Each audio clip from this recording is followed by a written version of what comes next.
الأمثال الشعبية هي جمل موروثة من أجدادنا، فيها خلاصة تجاربنا في الحياة بنستخدمها دلوقتي عشان نعبر عن موقف أو حكمة معينة. النهاردة هحكيلكوا عن أصل كام مثل من اللي احنا نعرفهم بس ما نعرفش حكايتهم.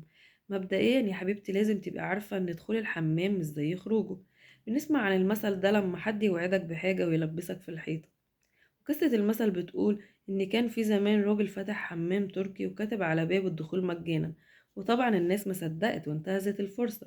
بس المفاجأة بقى إن بعد ما دخلوا خدوا راحتهم الراجل خد هدومهم وخباها، وهم خارجين سألوه فين هدومنا، قال لهم لما تدفعوا الفلوس الأول. قالوا له انت مش قلت الدخول ببلاش؟ قال لهم اه بس الخروج بفلوس. واللي اختشوا ماتوا. الستات كمان كانوا متعودين يستحموا في الحمامات التركية القديمة، ومرة من المرات حصل في واحد من الحمامات حريق كبير جدا، والستات عشان تنقذ نفسها من الحريق اضطروا يخرجوا بلبس الحمام زي ما هما كده. وباقي الستات اللي اتكسفوا يخرجوا كان مصيرهم الموت. ومن وقتها لما بنلاقي حد بيخسر حاجة بسبب كسوفه قدام حد عينه بجحة بنقول صحيح ما هو اللي اختشوا ماتوا. وفي مثل كمان بيقول آخرة خدمة الغز علقة.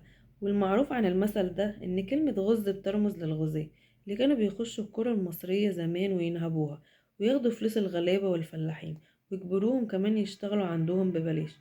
وبعد ما ياخدوا خير القرية بالكامل يضربوا الأهالي حتة علقة، وبعدين ياخدوا بعضهم ويروحوا على مكان تاني يسرقوه.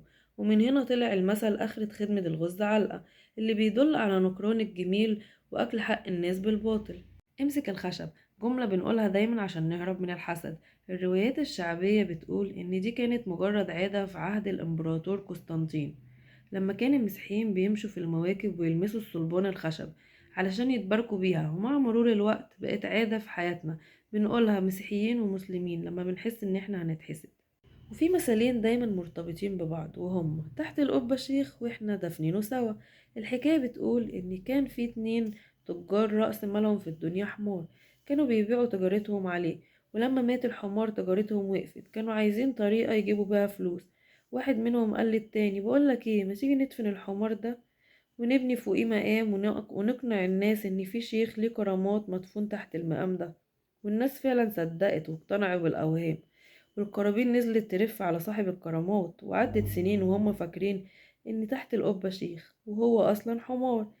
وفي يوم واحد فيهم حب ينصب على التاني، فصاحبه قال له هدى عليك على صاحب المقام. قال له يا شيخ انت صدقت نفسك ولا ايه، ده احنا دافنينه سوا. كنت تعرف الكلام ده قبل كده؟ منشن لصاحبك النصاب وقوله ده احنا دافنينه سوا.